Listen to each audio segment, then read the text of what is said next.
আমি কোন অপরাধে গ্রেপ্তার হয়েছি জানেন?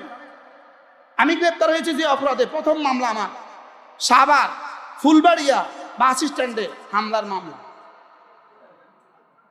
আমারও তখন জিজ্ঞেস করে, আমি বলছি ফুলবাড়িয়া আমার জীবনে প্রথম শুনছি। আর সৌভাগ্যবশত তখন পর্যন্ত আমার সাভারে যাওয়া হয় নাই। কি বলছি বলেন?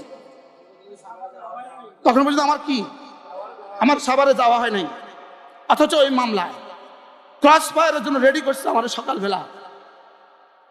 আপনাকে তো জানা ধারণাই নাই, বলি নাই কখনো।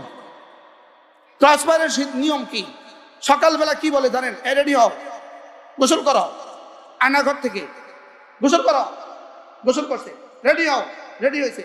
এর অর্থ শেষ। এর অর্থ কি? এই সকালবেলা উঠাবে গাড়িতে, সারা দিন ঘুরায়, সারা দিন সারা রাত ঘুরায়, ঘুরাইতে ঘুরাইতে ঘুরাইতে ঘুরাইতে চোখ বাঁধা, হাত বাঁধা, পা বাঁধা, কিছুই জানে না। সে রাত 2টা বাজে, বাস গাজীপুরের কোনো জঙ্গলে ঢুকায় দিছে। যাও যাও যাও, চলে যাও। তো জঙ্গলে ঢুকেছে, 50 গজ সামনে গেছে, পেছন থেকে গুলি করে দিছে। পরের দিন পত্রিকা, ক্রস ফায়ারে তিনি নিহত। এই ছিল সব নাটক।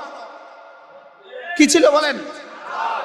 যেদিন এভাবে আমারও বলছে উঠেন, রেডি হন, কি ছিল সকালবেলার ওই অবস্থা?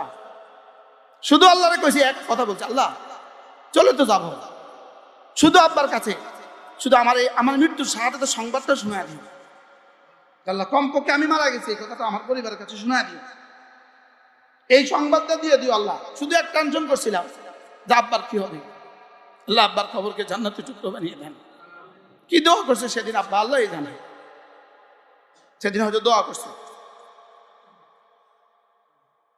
আল্লাহ তারা এই জালেমদেরকে যেন এই দেশে আর কখনো ফেরত না দেয়। আসবে না ইনশাআল্লাহ? বলেন ইনশাআল্লাহ, বলেন ইনশাআল্লাহ।